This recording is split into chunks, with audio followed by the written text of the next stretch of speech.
اخيرا بطولة كأس العالم، الشيء الوحيد اللي بيجتمع عليه العالم كله كل 4 سنين، والنسخة دي مختلفة عن اي نسخة من ال 22 نسخة اللي فاتوا، عشان ولأول مرة بيتلعب كأس العالم ب 48 منتخب في وجود 8 منتخبات عربية، يعني زيادة في عدد المطوشة 40 ماتش بحالهم، وده على قد ما هو بينهك وبيتعب في اللعيبة الا ان هو بيزود قوة وحماس البطولة. ويا جدعان النسخة دي في بدايتها من اول دور المجموعات مختلفة وغريبة في حاجات كتيرة جدا، من اول الافتتاح اللي كان عامل شبه افتتاح محل العصاير لحد الحكم الصومالي عمر أرتان اللي اتمنع من دخول امريكا واتحرم من تحكيم كاس العالم، لحد اللاعب العراقي ايمن حسين اللي اتحجز في المطار لمده 7 ساعات بحالهم. لا وزيدك من الشعر بيه، غير مسموح لمشجعين منتخب ايران ولاعيبه منتخب ايران بالتواجد داخل الاراضي الامريكيه. طب يا عم احنا عندنا مطوشه هنلعب ازاي؟ يقول لك اخرك تيجي ساعه الماتش بالظبط تلعب ماتشك وتاخد بعضك وتمشي، ما ينفعش تقعد جوه الاراضي الامريكيه دقيقه واحده بعد الماتش. وبكماله يعني الحاجات الغريبه اللي بتحصل، فيا جدعان يوم 15 يونيو اللي فات ده ما كانش يوم عادي، ده يوم دخل التاريخ من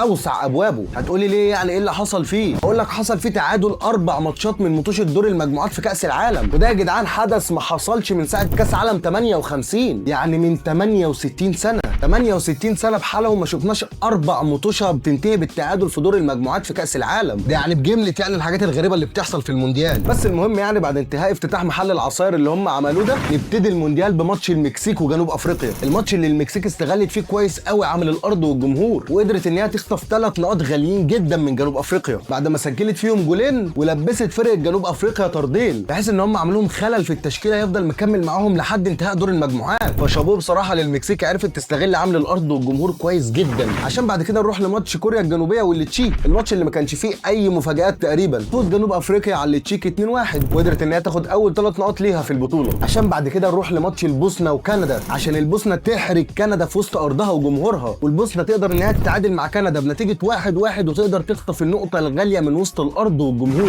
اما بالنسبه لماتش امريكا والباراجواي فيا جدعان ده اسمه فرد عضلات حرفيا، امريكا تكسب 4-1 على الباراجواي. يعني معلومه كده بس من تحت الترابيزه، لو باذن الله منتخب مصر صعد من المجموعات في احتمال ان هو يلعب منتخب امريكا، فربك يستر. اما بالنسبه قدروا ان هم ياخدوا اول نقطه ليهم في تاريخ كاس العالم. ونيجي بقى لاكتر ماتش كان عليه كلام كتير قوي وحماس رهيب، ماتش البرازيل والمغرب. قدرت المغرب في الشوط الاول انها تتفوق جامد قوي على البرازيل، بل واحرزت هدف التقدم، ولكن تظل البرازيل وتقدر ان هي تتعادل، وفي الشوط الثاني تقدر تقول انقلب السحر على الساحر. فرغم ان منتخب البرازيل ما قدرش يضغط المغرب زي ما كانت المغرب ضغط، ماتش قوي جدا، واحد من احلى الماتشات اللي اتلعبت في البطوله لحد دلوقتي، والحمد لله قدرت المغرب ان هي تاخد نقطه، وان شاء الله تقدر تحسم الصعود في الماتشه الجايه. عشان بعد كده نيجي الماتش عادي جدا، هايتي واسكتلندا، الماتش ما فيهوش اي مفاجآت حرفيا، مكسب اسكتلندا على هايتي بنتيجه 1-0. عشان بعد كده نيجي الماتش استراليا وتركيا، ومفاجاه منتخب استراليا بالفوز 2-0 على منتخب تركيا، المنتخب برضو اللي بالمناسبه لو مصر باذن الله صعدت من المجموعات هتلعبه. بس المهم تنجح استراليا ان هي تخطف اول 3 نقاط ليها في البطوله وتغلب منتخب تركيا بنتيجه 2-0.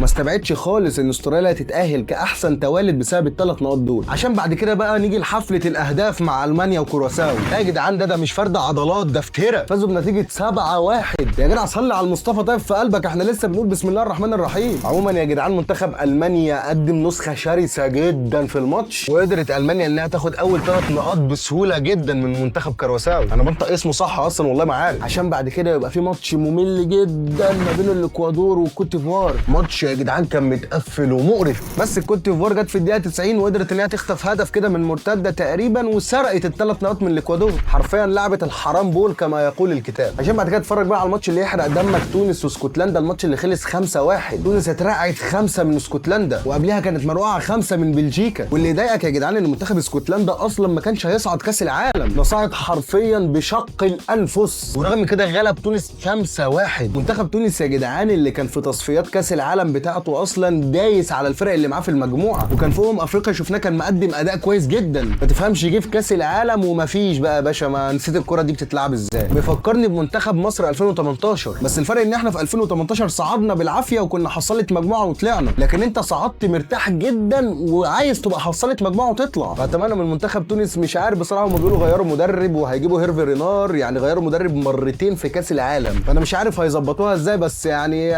اي حاجه يعني انقذ ما يمكن انقاذه عم هيرفي رينار. ونيجي بقى لماتش اسبانيا وكاب فيردي، الماتش اللي كان متقفل ولكن كان ممتع جدا بسبب كميه الفرص اللي كانت فيه، بس برضو قدرت كاب فيردي انها تتكالح على اسبانيا زي ما بتتكالح على منتخبات افريقيا. بس يعني كاب فيردي منتخب افريقي شبهنا برضو، فربنا يكملها معاه بالستر. عرف ياخد نقطه من اسبانيا عقبال ما يعرف ياخد النقطه من الاورجواي او يكسب الاورجواي، الله اعلم. ونيجي بقى للماتش المنتظر، بلجيكا ومصر، محمد صلاح ضد كيفن دي بروينا، الماتش اللي المصريين كلهم كانوا بيقولوا ان احنا بس لو طلعنا من الماتش ده متعادلين يبقى ربك سترها معانا، ولما فعلا نتعادل في الماتش احنا نتعادل واحنا زعلانين ان احنا بنتعادل. حرفيا يا جدعان احنا شفنا منتخب مصر بيهاجم على مدار ال90 دقيقه كلهم، في اخر ربع ساعه لحد الدقيقه 95 وهو بيهاجم وعايز ياخد هدف الفوز، من اول ربع ساعه وهو سالك دفاع بلجيكا. انت لعبت ماتش ند بند مع بلجيكا وكنت هتكسبهم لولا الحلوف اللي اسمه لوكاكو، دخل لطش في 3 لعيبه، خلى هاني اللي كان عايز يقفل على الكوره جاب جون في نفسه. بس ده لا يمنع يا جدعان ان محمد هاني يقدم واحده من افضل مبارياته في التاريخ،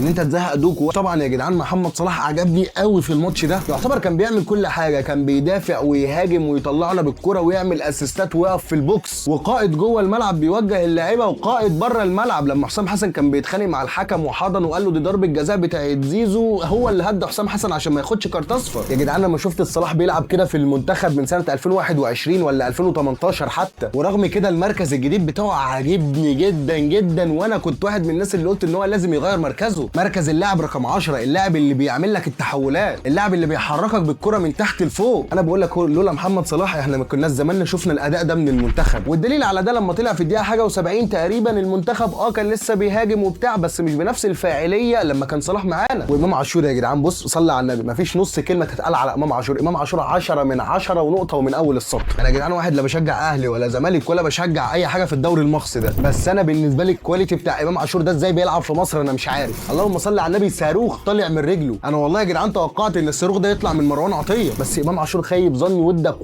قنبله الكورتوا ما لحقش حتى يفكر يعمل ايه فيها. واحده من الفرص اللي ضايقتني قوي كره امام عاشور اللي جات له قدام المرمى وهو فاضي، وقام شاط الكره على الشمال خالص، تحس ان هو كان بيعرض الكره اصلا مش بيشوطها. استغربت قوي فيها، ولكن تمام انا مش متضايق منك خالص، ما عينك وباظيت للراجل اللي كان بيجري جنبك بدخول الملعب مستنيك تبازيله. بس تمام برضو انا مش زعلان، انا متاكد ان كابتن حسام هيكلم مرموش في الحتت دي. واكتر حاجه عجباني يا جدعان ان حسام مننا وفينا وبيشوف الغلطات دي كلها شبهنا بالظبط، مش مدرب اجنبي مصدر الطرشه للناس. اما التعقيب الثاني للعميد حسام حسن لما كسب كوت ديفوار في افريقيا ورجع لعب السنغال وخسر منها، طلع في المؤتمر الصحفي بعد البطوله خالص وقال ان انا لعبت بنفس الطريقه اللي لعبت بيها مع كوت ديفوار، هي نفس الطريقه اللي لعبت بيها مع السنغال. ودي كانت غلطه حسام حسن في البطوله، ان حرفيا السنغال درست تكتيك حسام حسن كويس جدا وعرفت ان هي تلاقي حل للخطه بتاعته بما ان هي الخطه الثابته، وعرفت ان هي تكسبنا. يا كابتن حسام مش معنى ان احنا لعبنا بتكتيك معين نفع مع الفرقه ان هو نفس التكتيك اللي يمشي على كل المطوشه، عشان لو اتلقى المفتاح اللي يهد الخطه بتاعتك دي ما فيهاش احنا هنبقى بره البطوله. فهنا بس التعقيب الوحيد ان احنا ما نثبتش على خطه واحده، يبقى معانا اكتر من فكر تكتيكي نبدل ما بينهم. بس انا لحد دلوقتي مبسوط جدا جدا من المنتخب ومبسوط جدا جدا من العميد. يا جدعان يكفي ان منتخب مصر قدم واحده من احلى الماتشات اللي في البطوله لحد دلوقتي، وواحده من اجمل الماتشات في تاريخ منتخب مصر. لا يا جدعان العميد تعب جدا مع المنتخب ويستحق كل الاشاده والتقدير. ولكن هرجع واقول لك نفرح بالماتش، ولكن احنا لسه ما عملناش حاجه، وان شاء الله نفرح بالصعود من المطوشه اللي جايه. وزي ما محمد عدنان بيقول يا جدعان البطل في البطولات المجمعه بيظهر وبيكبر على مدار البطوله. مصر واحده من اكتر المنتخبات اللي بتعرف تلعب البطولات المجمعه، ان احنا نتعادل في ماتش، نخسر في ماتش، نكسب في ماتش، بس انت ان شاء الله باذن ربك هتشوفنا في ادوار متقدمه. المهم نروح على الماتش اللي بعده، ماتش السعوديه والاورجواي، الماتش اللي كان كله متوقع ان السعوديه تخسر فيه، قدرت ان هي تخطف نقطه، وان شاء الله ربنا يوفقها قصاد كاب فيردي واسبانيا. ونوصل بعد كده للماتش اللي بعده ايران ونيوزيلندا، الاثنين اللي معانا في المجموعه. يا جدعان انا خفت قوي من كريس وود، يا جدعان الولع حلوف اكتر من لوكاكو، ربك يستر وبالله عليك يا كابتن حسام قفل بقى شوف هتتصرف ازاي. بس برضه الماتش خلص بنتيجه 2-2، بقوا متصدرين علينا بفرق الاهداف، ربك يستر في الماتشات اللي جايه وان شاء الله نعرف نحسم الصعود بفرق النقاط. في الوقت اللي انا بصور لك فيه دلوقتي قاعد بتلعب ماتش فرنسا والسنغال، وانا بمنتج هيتلعب ماتش الجزائر والارجنتين وماتش الاردن والنمسا، مش بعيد وانت بتتفرج عليا دلوقتي ماتش البرتغال وكونغو الديمقراطيه يكون هيتلعب ولا خلاص اتلعب. في ماتشات كتيره جدا يا جدعان الواحد مش ملاحق، بس انا على قد ما اقدر حاولت الم لك كل الماتشات اللي اتلعبت من اول البطوله لحد ماتش مصر وبلجيكا. عايزك تنزل تحت في الكومنتات تكتب لي متوقع مصر تصعد في المركز الكام، متوقعها تصعد اصلا ولا متوقع مين من المنتخبات العربيه المشاركه معانا انها توصل لدور ال 32. ما تنساش تكتب لي لي تحت رايك في الفيديو، يا رب يكون الفيديو عجبك. اتمنى لو عجبك الفيديو تحط لايك شير سبسكرايب وتشير الفيديو لكل اصحابك ولكل صحباتك. لو ما عجبكش الفيديو برضه لايك شير سبسكرايب ببلاش في المقام الاول، لو ما عجبكش ممكن يعجب غيرك. بس كده اشوفك الفيديو الجاي،